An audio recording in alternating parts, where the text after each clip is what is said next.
Number 32 in my 50 most relevant players for AFL Fantasy SuperCoach and Dream Team for 2025 is one of the best picks from last year.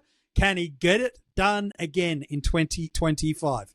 Max Gawn, who is on the relevance and discussion points for this episode.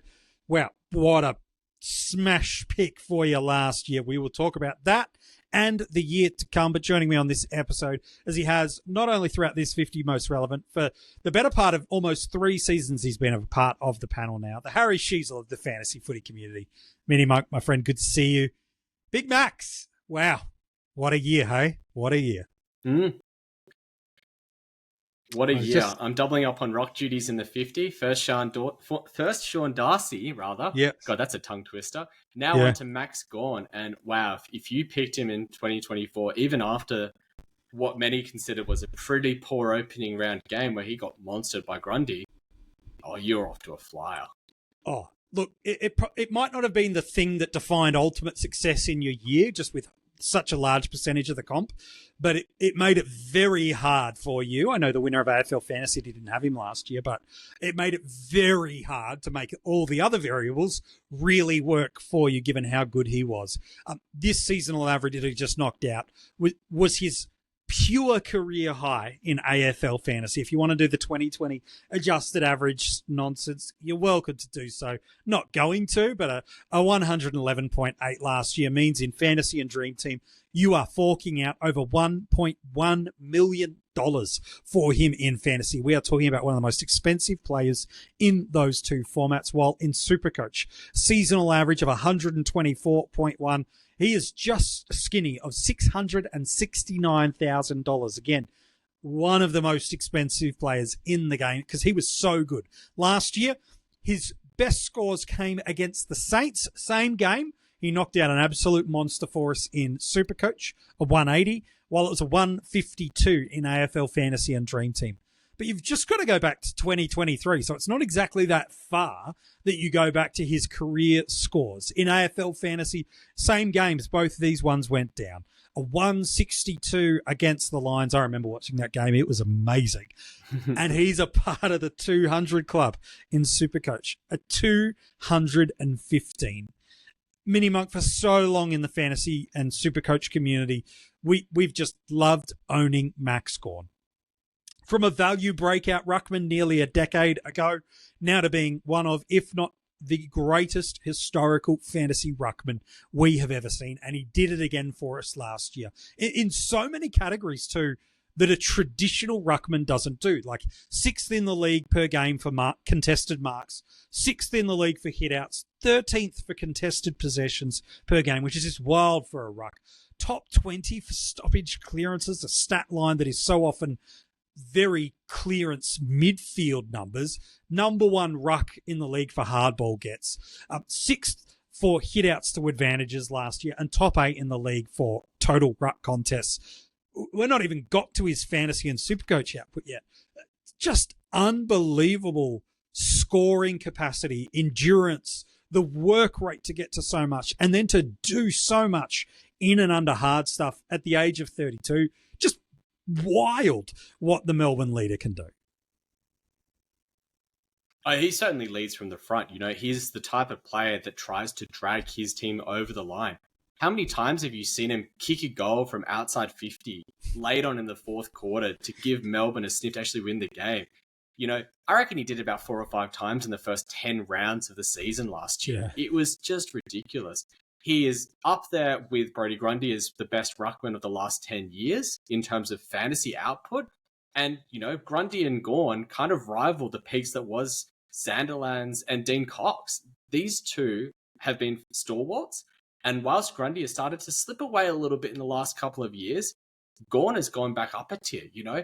Since 2020, he declined a little bit, especially in AFL Fantasy, but to come back in 2024 with a career year, 111.8, and then also breaks the 120 mark in SuperCoach as well, despite having an injury-affected year. Yeah. There's not much more that the man can do to prove that he is a premium ruck and worthy of consideration, if not in your starting squad, for your team at some point during the season. 5 of his last 7 seasons SuperCoach, 120 plus seasonal average. 3 of the last 7 in AFL Fantasy are 110 plus. And politely, it really should be 4, given that's not factoring in the 2020 adjusted average year of AFL Fantasy with the shortened quarters and really the scoring threshold coming all the way down. But to go back to that AFL Fantasy year last year, 13 tons, 8 of them 120 plus, so unbelievable ceiling about him. 136, 137, 146, 148, a 149, and a 152. My goodness me. A 140 and a 150 in SuperCoach are massive, but in AFL Fantasy, they're even harder to get to. So this is wild numbers. And to go with that, 3 of them are under 80. 1 of them was in opening round, so it didn't even impact the points we got, impacted his price point, but didn't impact the points we got. The other was an injury impacted game that he got subbed out. 21st in the league for total points. And that's with missing 2 whole games. 4th in the league for averages. Yeah. Cherry, Marshall, Sheasel. The only guys to average more for him in AFL Fantasy. And in SuperCoach, my goodness me, this is scary. 16 tons, 10 over 120. 2 scores of 162, a 177, and that 180. And again, we talk about a basement that's super high. Just the 2 scores sub 80. He ranked 10th MiniMonk last year for total points, and he missed 2 games. He scored more points than Rowan Marshall, who is a understandably popular starting option in a set and forget ruck structure, and yet even with 2 less games, Gawn is outscoring him. He's second overall by average, and he's one of only really 3 guys that went 120 plus last year, with Bont and Butters. The others, it's just wild after wild after wild scoring capacity and ability.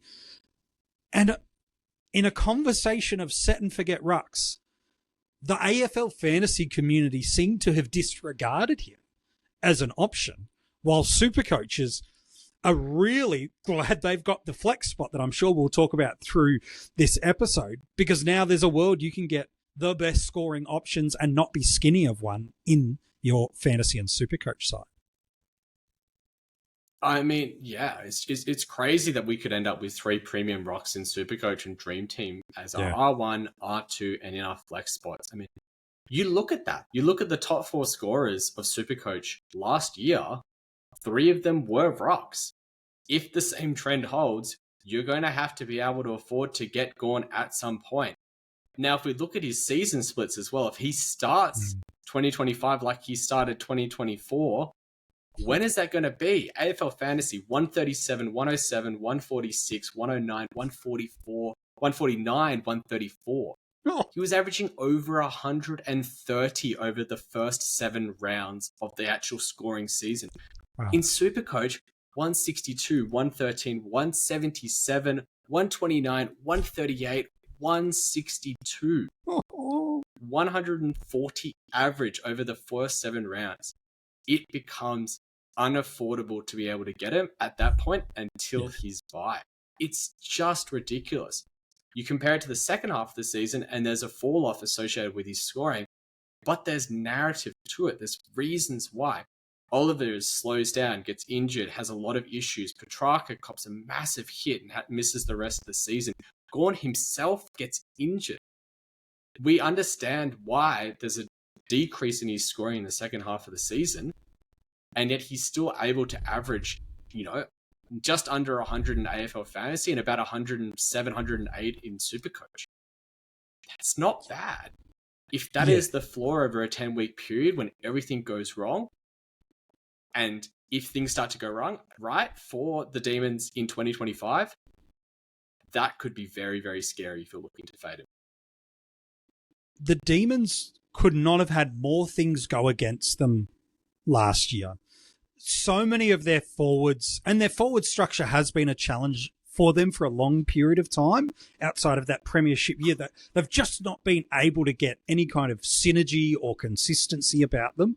And Christian Petrarca became the antidote, but by doing so, it hurt their midfield because they had a Clayton Oliver who had no preseason and was struggling.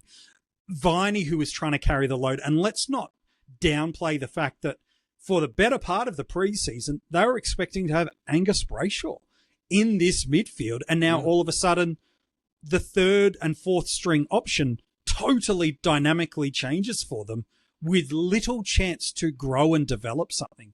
And so historically bad midfield performance around them. They were, from a fantasy perspective, the fourth lowest team in SuperCoach and 13th in AFL Fantasy because their forward line was misfunctioning. Their midfield was either injured, struggling with injury, or unable to play due to a forced retirement.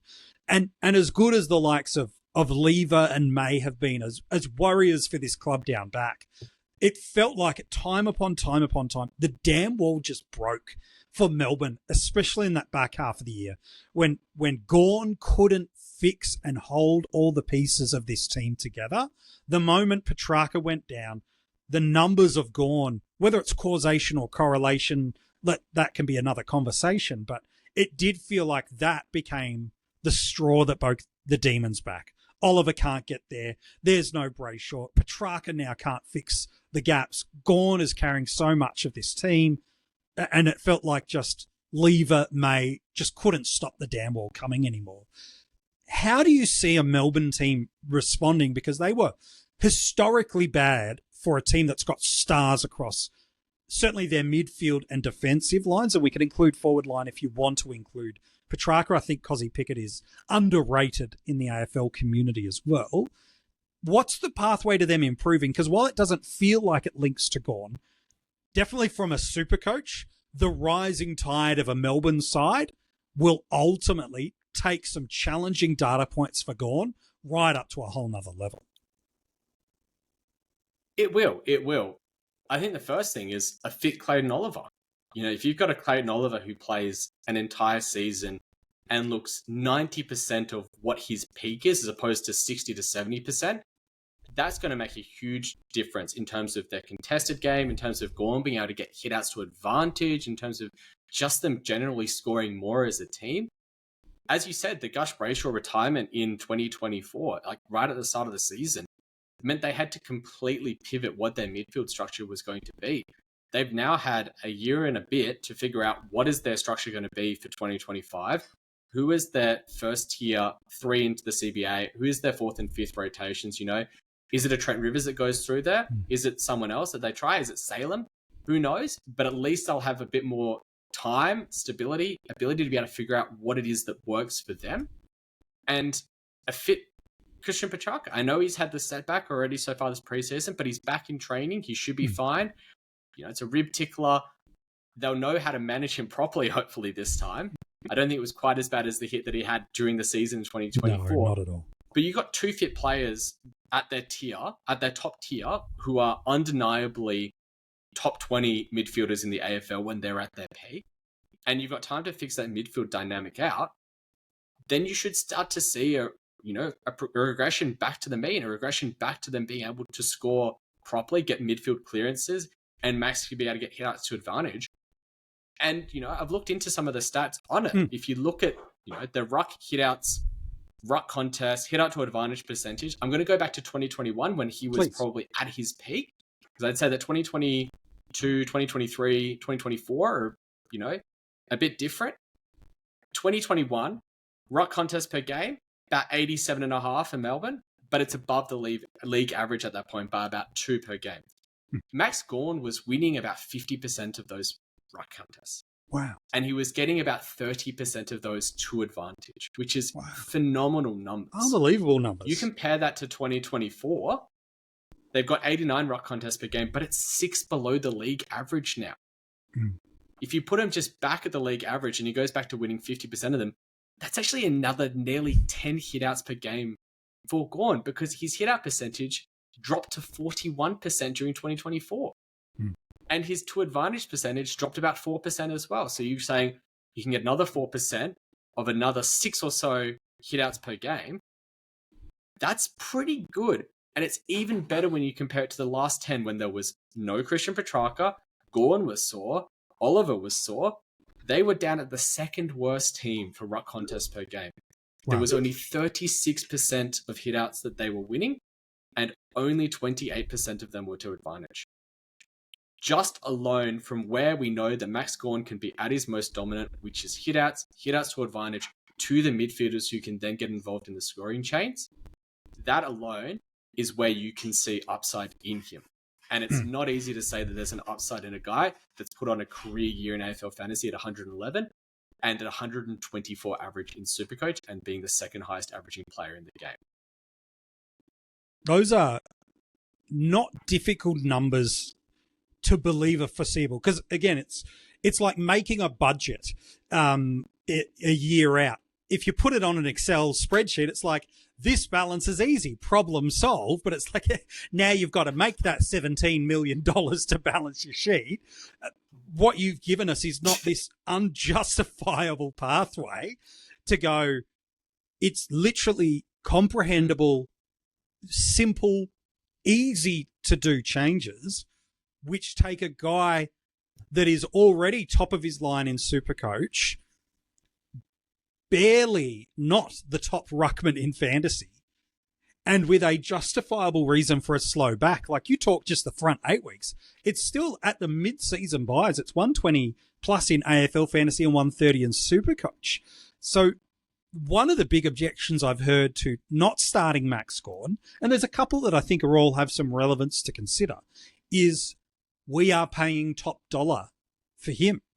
But as the better part of 2/3 of last year, let alone some historical bad data points that have gone alongside this, there is a world where he can get back to those monster SuperCoach years, which is crazy to say a 120 plus isn't a monster, but he's got some wild SuperCoach numbers, let alone actually being, if someone said to me, tell me a ruckman that you would say could get a 120 average in fantasy and average over 130 in SuperCoach, the one ruckman I would say I believe could do it is Gawn. The other two are amazing in Marshall and Cherry. But in terms of all the variables going his way, zero contesting elements at all, and then his ability to be involved in every dynamic of the game, Gawn is the one that could hit unparalleled heights that a ruckman has never seen before. He drifts back, he goes forward, he kicks goals, he gets hit out to advantage, he gets tackles. His score build is about as diverse as it can get for a ruckman, and there's still scope to grow. You know, you're talking about doing 130 in SuperCoach. He's done that before. Yes, it was in the shortened quarters, but it wasn't just nearly 130. It was nearly 140. It was 139.9. And it's not like that was out of the trend, because the 2 years before that, he'd done a 127 and a 128. So he has 3 years above what he is priced at for 2025 in SuperCoach. And yes, it's a career year in AFL Fantasy as well, but it's not uncharted territories. It's a career year by half a point per game. Yeah. It's not much. No. And you're talking about a player that's had an injury-affected year as well. That's really not much to really scoff at. And as you say, there are two ruckmen that a lot of coaches are considering a lot more heavily who are priced above him, in AFL Fantasy at least, in Marshall and Cherry. This is the career year for Cherry so far. And Marshall has had a few years of being in and around this marker, but it's still his career year as well. So you're talking about 3 ruckmen who've got career years. One's selected by about 55% of teams. One's selected by about 30% of teams. And Gawn's selected by 6%. Oh. There's your point of difference. Unbelievable. When you're paying $1.1 million in fantasy and Dream Team and nearing towards 700,000 in SuperCoach, you are needing them to, at bare minimum, hold the average point in terms of scoring with the ideal intent. They can marginally outperform that, and is someone you're happy to put a VC or a C on early days. Whether or not you keep them for the year, the keeper mindset, the top of their line mindset, that is a conversation that we'll have in the preseason that we're not going to deep dive on Gawn with. But for Gawn or any top end player to deliver value, and by value I don't just mean in performing dollars to points. I'm talking about value for what you're paying for. He must go at minimum what he's priced at, with a real need to outperform that by 5 to 10 points per game. If we were to look at the first kind of 6 games of the year, now he doesn't have an opening round stoppage, so that helps. These are the teams, and just using 2024 data point, I'll give you the last 10 opponents and tell you where it sits. Obviously, there's always the variables of the rucks, is it wet, all that stuff, but let's just stay right at the top of the tree for now. They play the Giants. For fantasy and SuperCoach, it's pretty mid-range movers. So, it's negligible points for, points against. North Melbourne is similar, who they've got in round 2. And the Suns, if Witts is playing, it's pretty mid-range. Then some interesting matchups. The Cats, who they have 4th over the last 10 weeks of 2024, were the 3rd easiest in fantasy and the 2nd easiest in SuperCoach. And gosh, that could be chaotic if that's someone like a Conway. Gosh, let's be honest, any Cats ruck, it could be chaotic. Or even an SDK. Oh, yeah, it could be chaotic. The Bombers, who they have in round 5, using the last 10 again, the variable of is it Draper, is it Goldstein, or a combination of both changes everything. But using the last 10 data point games of last year, they were the hardest matchup. And then the Dockers, 4th easiest over the last 10 of 2024 in fantasy, 7th easiest in SuperCoach. So there's 1 or 2 really, really nice matchups, one potentially the hardest, and a couple that are negligible. Using those opponents, do you see a pathway hang on a second. He can knock out? Go on. Hang on a second. You're selling him short. I'm not sure if you've done this deliberately or not. But have you looked who they've got in round 7 and round 8? No, I'm not mentioning that at all. Round 7 and round 8, you go back-to-back into Richmond and West Coast. Thank you. Probably the 2 friendliest ruck matchups for the entirety of the 2024 season. And you're saying that he has them in back-to-back weeks, including the Richmond game being on a Thursday night for vice-captaincy potential as well? Maybe busted here. If you are missing out on that, and the game against Geelong's on a Friday night as well, vice-captaincy potential there, there is absolutely a world where he goes 130 AFL Fantasy and 140 SuperCoach over a 5-week block from round 4 to round 8. If there's no dual ruck set up at Essendon, it's all lights green for Gawn in that time period. If you are starting the season with a ruckman that you're not happy with, that's just trading water, let's say you start a Cherry or a Marshall or a TDK isn't quite going where you need him to be. Sure. If you see that run coming up and you have the luxury trades at that point, because at round 3, you're probably just a week short of being able to do the upgrades at that point. Yep. That might be your point to say, I'm jumping off. I'm going straight to Gawn. I think that he can match it with the other 2. And here's my point of difference. He's the kind of guy that even if you're a Darcy, a Flynn truther, like use Darcy maybe as the illustration point. We know when he's fit, he's going to be in the upper echelons, maybe not top of the line, but in the upper tiers of rucks, and will outperform his price point comfortably, regardless of if he gets back to that, groundbreaking years that put him at the top of his line and, 100 plus averages. Even if after 4 or 5 weeks of 2 price movements in SuperCoach, 4 or 5 price movements in fantasy, if you're like, I want to get off the risk profile, I just want out, I'm going to take my points, I'm going to take my games, and I'm going to just jump. Cats, gravy matchup. Bombers, if it's single ruck, probably gravy matchup.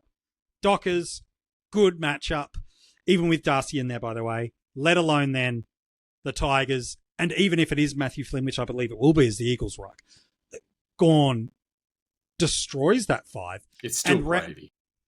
Round 5 to 8, you could argue were the most important 4 weeks of the season. And if you get that 125, 130 range of Gawn and that 130 to 140 range of Gawn in SuperCoach, That is season-defining moves. So he's an interesting guy, but there's one thing we haven't talked about.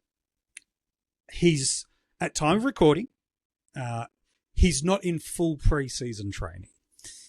He's not the only player on the 50 most relevant that's happened to. Maybe we'll have one of them soon. Who knows? But he's not in full training. Look, he fractured his voice box. So a horribly horrific, painful injury. He's not doing contest work, but his ability to do the important part of pre-season, that's not been hindered, which is an important thing to consider. It is. So, look, the conversation. No, yeah. I want to ask you about one last thing. Again, we're spending a lot of time around Gawn and Rucks because I think we just need to bring some balance in the AFL fantasy community. I think super coaches are already rightfully licking their lips at what he could be. And again, you've clearly pointed out the run, whether it's a start or a very sharp upgrade cadence, where and why you should be getting into Gawn. This ruck structure conversation is so interesting to me this year. We had a great chat a couple of days ago with Mitch Casey from Fantasy Ball Boys about Tom de Koning. You and I had a conversation about Sean Darcy. Pig Mentality jumped in the 50 most relevant too, talking about Matt Flynn. Like, this ruck structure decisions changes everything about how you can balance out certain other lines. And Gawn feels like the one that broadly across the community, we're not giving enough credit that he could very easily continue on how he started last year. Very easily. The set and forget narrative that's being pushed so far in the community this preseason across everywhere that I've seen is if you're wanting to set two ruckmen to start off with, it's Marshall and Cherry. And yet, Gawn is right there. He's pricier in SuperCoach, of course, but that's because he averaged more. Yeah. He averaged a little bit less in AFL Fantasy, but still got over the 110 marker. And you could say there's a little bit of juicy value in there. And as I outlined before, the ownership percentage in AFL Fantasy clearly shows that it's not just what's happening on Twitter or what's happening on Discord or what's happening on Reddit or Big Footy or wherever people go to get their fantasy advice. It's pretty clear that a lot of people see it the same way. So if you're wanting to go a set and forget strategy, why not go against the grain? Why not say, you know what? I really like Marshall's opening run. Don't like Cherries. Let's go Gawn instead. That is a very easy way to separate. You know, people are talking about, we need to spend our money somewhere. We've got so much value in the forward line. We've got so much value in the midline. I'm going to spend up in the rucks. I'm going to spend up in the defenders. He's sitting right there. He's done 110 before in AFL Fantasy. He's done 125 plus in SuperCoach. He's done nearly 140 in SuperCoach. That's just the way to separate your ruck structure. It doesn't take much in your opening squad, your round one team, to separate yourself from the pack. And as I said, at a 6% ownership in AFL Fantasy, and I suspect it's probably going to be a similar level in Dream Team and SuperCoach as well, that's something tasty to take on. If you want to play devil's advocate around those other top-line rucks, you could say Marshall's got two youngsters coming through. One as an SSP, one through the draft, that could and should build the narrative to take some spaces, and that he would be the best tall forward option to support Max King. A conversation and a narrative around Tristan Cherry could be, for this team to improve, other dynamics have to move, and there are some unbelievably abnormal highs for a ruck with some of his scoring ways of building his scoring build. Steve Fizz, is that you? Hello. Yes, this is what he looks like.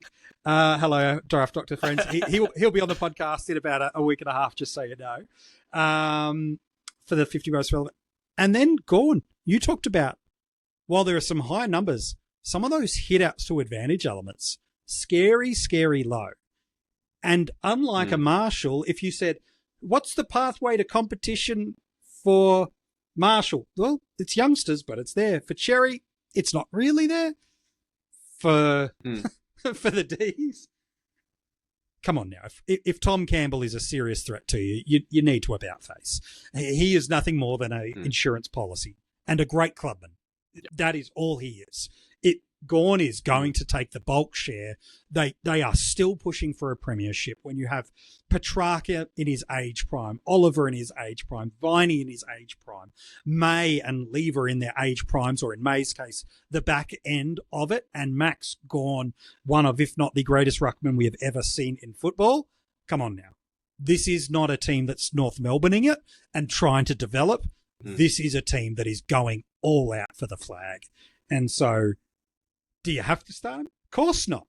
But what we're trying to do throughout this episode, from the flex to the pathway to the little bit of in-baked value that's there, to that early fixture run that kind of sits there, to the uniqueness in AFL fantasy, to the conversations around set and forget, all we're trying to do with this episode around Max Gawn for the 50 most relevant is say, he was so good last year. And outside of he's a year older, there's not a real valid conversation to me to say he couldn't at least maintain. If you choose others, that's fine. I'll hear that conversation. That's different. But to disregard Gawn feels disrespectful to who he has been for us and how he can score for us. Mini, I think he's a guy that if he hasn't been a consideration for you to start, you probably got to about face and just think what it was like if you didn't own Gawn last year, just the frustrating Friday nights and Saturdays that it gave you. As someone who was a non-owner for, I think, the entirety of the year, it was frustrating. Mm-hmm. But it's interesting how you haven't done the segue in, so I might do it this time. Please do. The one place in the community where he is getting the respect, at least at the moment, is the draft community. Yeah. So I'm going to ask you the question, where do you think he gets drafted? And where do you think he should be drafted? Great question. This one for me, positional. Scarcity is always the factor. How many players in your league, how many on field, and formats. It changes, but not by much. And the only thing it changes for me is in SuperCoach, he's the clear first ruck off the board to me. As good as the others are, to me, he is the clear number one off the board and a conversation for the first picked overall. Has to be in SuperCoach to me. Yep. In AFL Fantasy and Dream Team, I understand why he'd be the third ruck off the board. But to me, again, depending on how many other positions need to be on field, how many are in your league, there is a valid conversation that he's a first rounder. I think he's probably more, if it's a 5-7-1-5, 10-team league in fantasy on the keeper platform, which is where the coaches panel choose to draft, to me, he's probably a late first, early second. You throw some positional scarcity, it goes up higher and higher. Where's your take across those two formats? Where are you picking our friend Max Gawn? He can't fall outside the top three in SuperCoach, in my opinion. I mean, just based on history, longevity, positional scarcity, and relative fitness, like he's played almost all games of every season. I think he has to be a top three pick there. If he gets to the turn in AFL Fantasy, I think you're laughing. If you're a pick 7, pick 8, pick 9, and he's getting to you, I would be taking that up. I think he probably goes around about the pick 5, pick 6 marker. Yeah. And it's I think interesting. that is probably about fair value. Yeah. You can throw a blanket over, in drafting, 10 names who are the top tier mids, like comfortably, who you would get at pick 5 versus pick 16. You'd feel like you're basically picking the same 1 or 2 points per game scoring option, whereas that gap where Gawn can and is matching it with the top 2 right through to what the 4th ruck or the 10th ruck is substantial. Again, the variables of teams on field, all that stuff sits, but I'm with you. If you are sitting there in the mid-second round in fantasy and Big M Gawn is still sitting there, even if you're not an early ruck drafter, you just can't ignore a gift horse that's looking at you in the mouth. To me, I think he's the one. Hey, mate, I've loved talking about Max Gawn with you. He's part of the intro of the podcast, so we're definitely a fan of Big Maximum. But thank you so much. It's been a pleasure talking to you about a player that I think is going to really surprise us. And as the whole series is about, be relevant for us, whether we start, fade, upgrade, or don't get to in 2025. Thank you, mate. I think it's going to be very interesting to see how this shakes up in the community. And it's always a pleasure to be able to chat to you on these podcasts.